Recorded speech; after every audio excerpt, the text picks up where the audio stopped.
Hello, welcome to everyone. Myself doctor Kalim Ahmad. और आज हम लोग पढ़ने वाले हैं कोगुलेशन ऑफ ब्लड, यानी कि ब्लड कैसे जम जाता है। नॉर्मली जब ब्लड जो है ब्लड वेसल्स में बहता है तो वो लिक्विड फॉर्म में होता है। ब्लड वेसल्स यहाँ पर तीन तरह की होती हैं। वो आर्टरी भी हो सकती है, वेन भी हो सकती है और कैपिलरीज भी हो सकती है। ब्लड जो है ब्लड वेसल्स के अंदर लिक्विड फॉर्म में होता है। उसकी वजह ये होती है कि इसमें एक एंटीकोगुलेंट केमिकल सब्सटेंसेस पाया जाता है जिसको हम हिपेरिन बोलते हैं। लेकिन जैसे ही कोई ब्लड वेसल्स रैप्चर होती है और ये ब्लड ब्लड वेसल से बाहर आता है तो ब्लड क्या होता है, जमना शुरू हो जाता है। इसी प्रोसेस को हम लोग बोलते हैं कोगुलेशन ऑफ ब्लड या ब्लड का जमना।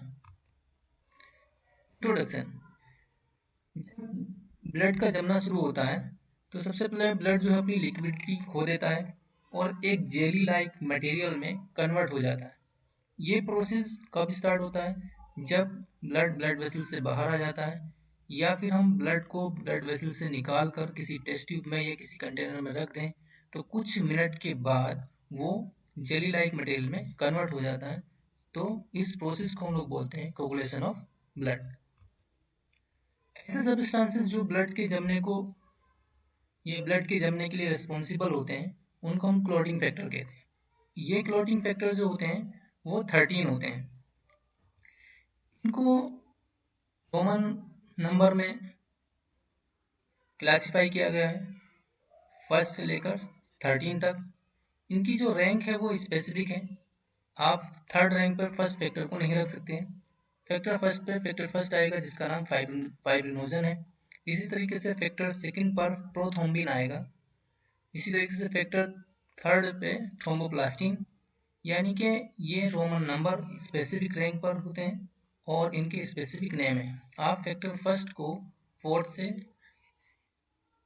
से रिप्लेस नहीं कर सकते हैं।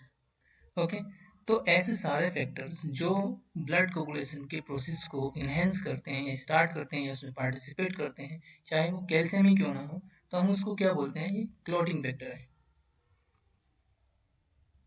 Enzyme cascade theory. ब्लड कैसे जमता है इसके लिए एक थ्योरी दी गई जिसको हम लोग बोलते हैं एंजाइम कैस्केड थ्योरी। कैस्केड का मतलब ये होता है कि इसमें कई सारी स्टेप्स होती हैं और हर स्टेप्स से अगली वाली स्टेप के स्टार्टिंग के लिए पहली वाली स्टेप क्या होती है? रेस्पॉन्सिबल होती है।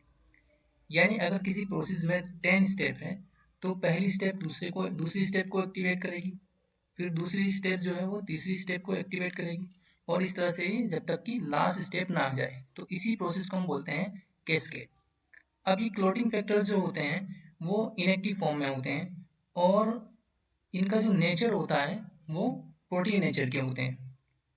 नॉर्मली ये ब्लड में इनएक्टिव होते हैं और कुछ ऐसे फिनोमेना होते हैं जैसे इंजरी हो जाए ब्लड वेसल्स में या कुछ और स्टेसिस हो जाए कहीं पर ब्लड की, तो ये फैक्टर क्या होना शुरू हो जाते हैं? एक्टिवेट होना शुरू हो जाते हैं और ब्लड कोगुलेशन का प्रोसेस क्या हो जाता है? स्टार्ट हो जाता है। तो ये क्लोटिंग फैक्टर की जो इनएक्टिव फॉर्म है उसको हम प्रो एंजाइम बोलते हैं और जब ये एक्टिवेट हो जाता है तो हम उसको एंजाइमेटिक फॉर्म बोलते हैं। तो एंजाइम कैस्केड थ्योरी में ये pro enzyme enzyme conversion reaction का मतलब यही है कि इनएक्टिव एंजाइम का एक्टिव एंजाइम में कन्वर्ट होना। और ये एक सीरीज के थ्रू होता है, कई स्टेप्स इसमें होती हैं और ये कब तक कंटिन्यू रहता है? जब तक कि लास्ट स्टेप यानी कि तो ब्लड क्लॉटिंग की को हम लोगों ने 3 स्टेज में डिवाइड किया है। सबसे पहले इसमें फॉर्मेशन ऑफ प्रोथ्रोम्बिन एक्टिवेटर, दूसरा इसमें conversion of prothrombin into thrombin, तीसरा इसमें जो स्टेप है वो conversion of fibrinogen into fibrin. यानी कि लास्ट स्टेप में ये फाइब्रिन का फॉर्मेशन करना है। कहाँ से? प्रोथ्रोम्बिन एक्टिवेटर से लेकर फाइब्रिन तक का जो प्रोसेस होता है उसको हम लोगों ने 3 स्टेज में डिवाइड किया है। तो सबसे पहले हम लोग पहली स्टेज पढ़ेंगे कि पहली स्टेज में कैसे प्रोथ्रोम्बिन एक्टिवेटर का फॉर्मेशन होता है। प्रोथ्रोम्बिन एक्टिवेटर का जो फॉर्मेशन होता है वो इसलिए ज़रूरी होता है क्योंकि प्रोथ्रोम्बिन एक्टिवेटर जो है वो प्रोथ्रोम्बिन को थ्रोम्बिन में कन्वर्ट करता है जो कि इसकी नेक्स्ट स्टेप में आता है। फिर जब थ्रोम्बिन फॉर्मेशन हो जाता है तो ये थ्रोम्बिन जो है फाइब्रिनोजन को फाइब्रिन में कन्वर्ट करता है, उसके बाद क्लोटिंग कंप्लीट हो जाती है। तो जो प्रोथ्रोम्बिन एक्टिवेटर है इसका जो फॉर्मेशन होता है वो दो पेथवे के थ्रू होता है, एक इंटेंसिव पेथवे, दूसरा एक्सटेंसिव पेथवे। तो सबसे पहले हम लोग पढ़ेंगे इंटेंसिव पेथवे। तो इंटेंसिव पेथवे, तो इस पेथवे में इंटेंसिव पेथवे, इस पेथवे में जो है प्रोथ्रोम्बिन एक्टिवेटर कैसे फॉर्म होता है।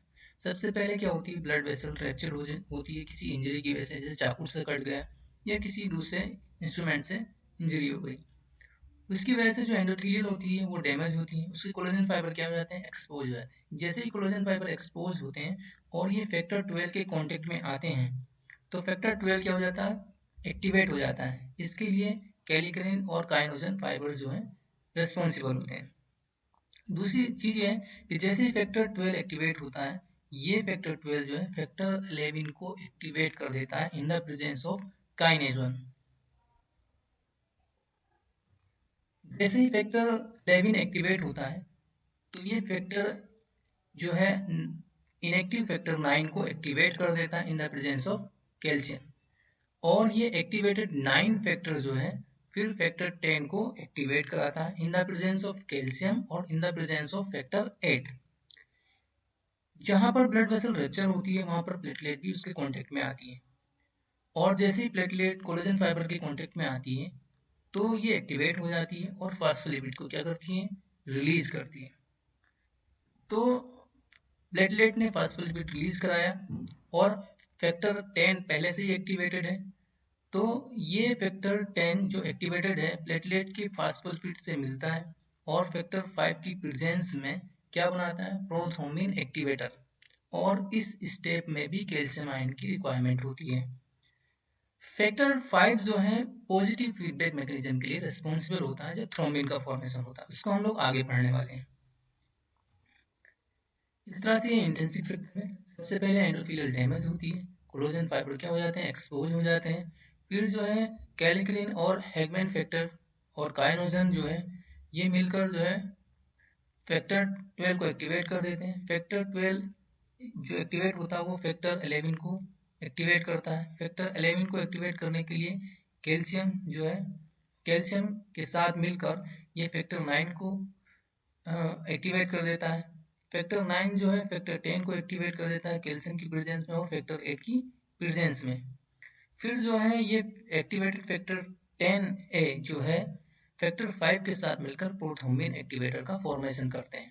ये पहली स्टेप है, वो भी इसमें इंटेंसिव पेथवे में कैसे प्रोथ्रोम्बिन एक्टिवेटर का फॉर्मेशन होता है। अब एक्सटेंसिव पेथवे के बारे में बात कर लेते हैं। एक्सटेंसिव पेथवे, एक्सटेंसिव पेथवे में जो टिश्यू डैमेज हो चुका होता है वो थ्रोम्बोप्लास्टिन का फॉर्मेशन करता है। थ्रोम्बोप्लास्टिन एक्चुअली में फैक्टर 3 है, यानी कि क्लोटिंग फैक्टर 3 है, और इसके जो कंटेंट है प्रोटीन इसमें पाया जाता है, फास्फोलिपिड इसमें पाया जाता है, ग्लाइकोप्रोटीन इसमें होते हैं, और ये एक प्रोटीलाइटिक एंजाइम की तरह वर्क करता है। इसके अंदर जो ग्लाइकोप्रोटीन होता है और फास्फोलिपिड होता है ये जो है इनएक्टिव फैक्टर 10 को एक्टिव फैक्टर 10 में कन्वर्ट कर देता है, और इसके लिए फैक्टर 7 भी रेस्पॉन्सिबल होता है। तो जैसे ही फैक्टर 10 एक्टिवेट होता है ये फास्फोलिपिड के साथ मिलकर जो इस थ्रोम्बोप्लास्टिन में ही पाया जाता है और फैक्टर 5 के साथ मिलकर प्रोथ्रोम्बिन एक्टिवेटर का फॉर्मेशन कराता है, और इस स्टेप में भी क्या चाहिए होती है, कैल्शियम चाहिए होती है। तो आप देखिए ये क्या है, एक्सटेंसिव पेथवे है, टिश्यू इंजरी हुई, थ्रोम्बोप्लास्टिन रिलीज हुआ, उसके अंदर जो ग्लाइकोप्रोटीन था और फास्फोलिपिड था और फैक्टर 7, ये तीनों मिलकर जो है फैक्टर 10 को एक्टिवेट कर देते हैं। जैसे ही फैक्टर 10 एक्टिवेट होता है ये फैक्टर 5 और कैल्शियम के साथ मिलकर प्रोथ्रोम्बिन एक्टिवेटर का फॉर्मेशन कराता है। तो ये एक पहली स्टेप है कि कैसे ब्लड क्लॉटिंग के प्रोसेस में प्रोथ्रोम्बिन एक्टिवेटर का फॉर्मेशन होता है। प्रोथ्रोम्बिन एक्टिवेटर का फॉर्मेशन होना इसलिए जरूरी है क्योंकि ये नेक्स्ट स्टेप में प्रोथ्रोम्बिन को थ्रोम्बिन में कन्वर्ट करने के लिए रिस्पॉन्सिबल होता है। Thank you.